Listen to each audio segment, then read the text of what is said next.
Hello दोस्तों, नमस्कार। स्वागत है आप सभी का हमारे इस नए वीडियो में। जैसा कि दोस्तों आज की हमारी वीडियो पर्यावरण से संबंधित महत्वपूर्ण एक्ट के बारे में आपको बताने जा रही है।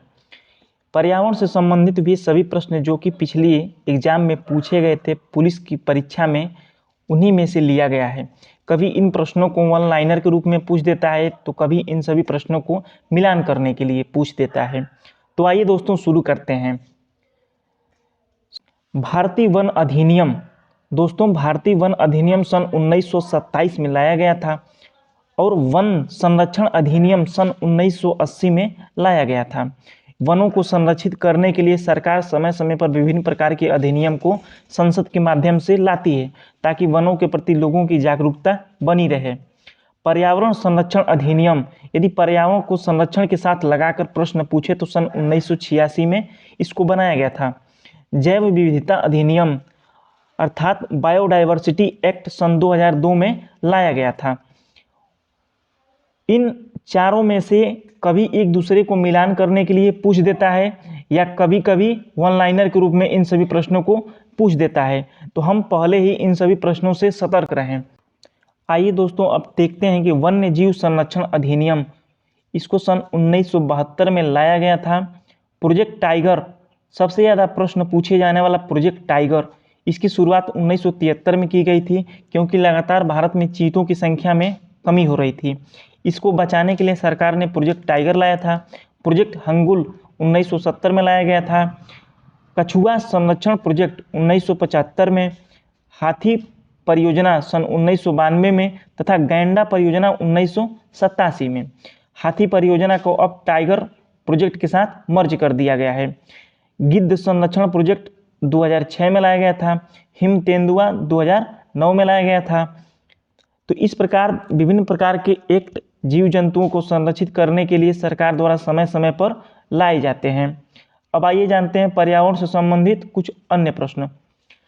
नदी का जल प्रदूषण मापा जाता है जल में घुली ऑक्सीजन की मात्रा से। मोनोक्लाइमेक्स एकल चरम का सिद्धांत किसने दिया था? तो ये हैं F.E. क्लेमेंट्स।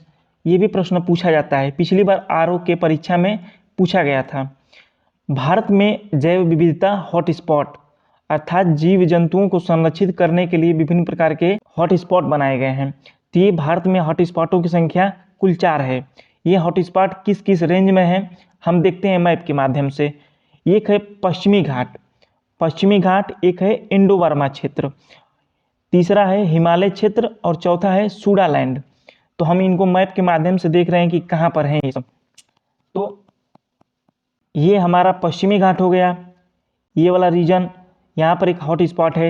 ये हमारा अंडमान निकोबार वाला जिसको हम सूडालैंड कहते हैं, और एक है हिमालय की तरफ, हिमालय रेंज में एक हॉट स्पॉट बनाया गया है, तथा एक चौथा वाला है इंडो बर्मा साइड।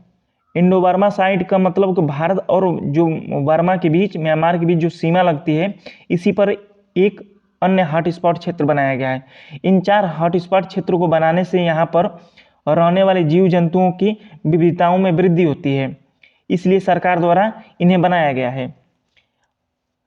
अब आइए देखते हैं कि रामसर सम्मेलन का संबंध।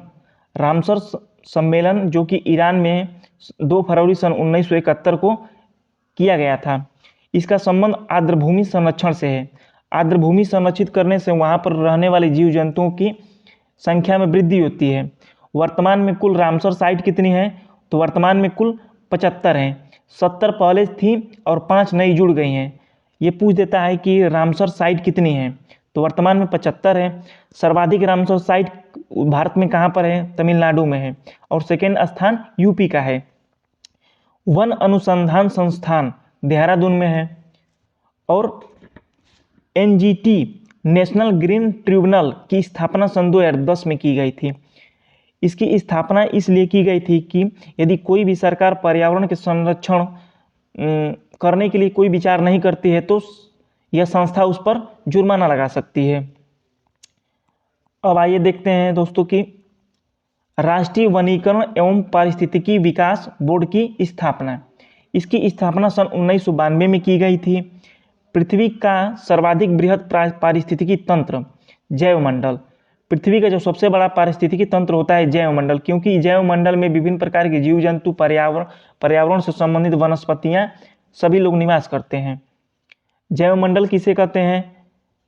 पृथ्वी की सतह के चारों ओर व्याप्त आवरण को हम जैवमंडल कहते हैं।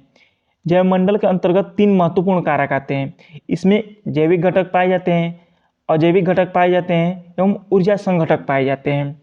जैविक घटक में पेड़ पौधे, पशु पक्षी सभी आ जाएंगे। अजैविक में आ जाएंगे कि नदी हो गया, तालाब हो गया, झील, पहाड़, पर्वत, ये सभी आ जाते हैं। इसमें स्वपोषी स्वर उत्पादन को प्राथमिक उत्पादक माना जाता है। जो स्वपोषी स्तर उत्पादन होता है उसको प्राथमिक उत्पादकता माना जाता है, जबकि द्वितीयक उत्पादक का संबंध परपोषी स्तर के उत्पादन से होता है। पारिस्थितिकी तंत्र से ऊर्जा मात्रा एक पोषण स्तर से दूसरे स्तर में स्थानांतरण के पश्चात घटती है। अर्थात पारिस्थितिकी तंत्र में ऊर्जा की जो मात्रा होती है पोषण स्तर से एक दूसरे स्तर में जाने पर घटती है। 10% उसका ह्रास होता है। या आपने ट्रायंगल वाला पढ़ा होगा, प्राथमिक, द्वितीयक एवं तृतीयक, इसमें उपभोक्ता आते हैं। अब पारिस्थितिकी तंत्र में ऊर्जा का स्थानांतरण कैसे होता है? तो पारिस्थितिकी तंत्र में ऊर्जा का स्थानांतरण एक दिशा में होता है। अब वायुमंडल की विभिन्न परतों के बारे में जानते हैं। तो वायुमंडल में कुल निम्न प्रकार की परतें पाई जाती हैं। सबसे नीचे पाई जाने वाली परत है क्षोभ मंडल, जिसमें कि क्षोभ मंडल में सभी मौसमी घटनाएं होती हैं। वर्षा, आंधी, तूफान, जितनी भी मौसमी घटनाएं होती हैं सभी क्षोभ मंडल में होती है। दूसरी कौन सी परत है? समताप मंडल।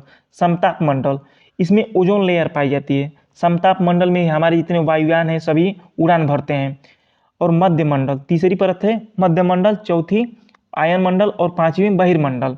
आयन मंडल में रेडियो संबंधित तरंगें पाई जाती हैं, जहाँ पर दूर संचार से संबंधित विभिन्न प्रकार के कार्य होते हैं। अब ये जो ओजोन परत पाई जाती है समताप मंडल में, इसमें ओजोन परत को नुकसान पहुंचाने वाले विभिन्न प्रकार की गैसें हैं। इसमें से क्लोरोफ्लोरोकार्बन और दूसरी है हाइड्रोजन फ्लोरोकार्बन। तो ओजोन परत की मोटाई हानिकारक गैसों के कारण क्षीण होती जाती है, जिससे कि उसके नुकसान होने का खतरा बना रहता है। यदि ओजोन परत की मोटाई घट गई और छिद्र हो गया तो जिससे विभिन्न हानिकारक गैसें आएंगी जो कि हमारे त्वचा को प्रभावित करती हैं। ओजोन परत को मापने का इकाई डाप्सन है।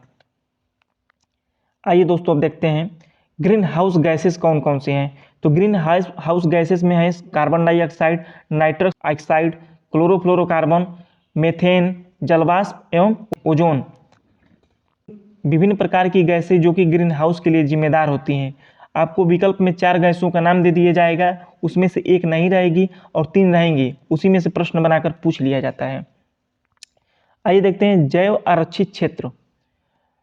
जैव मंडल को संरक्षित करने के लिए विभिन्न प्रकार के आरक्षित क्षेत्र बनाए गए हैं। तो सिमलीपाल जैव आरक्षित क्षेत्र उड़ीसा में है। दिहांग या दिबांग जिसको अरुणाचल प्रदेश में बनाया गया है। नोकरेक कहाँ है? मेघालय में। कोल डेजर्ट हिमाचल प्रदेश में।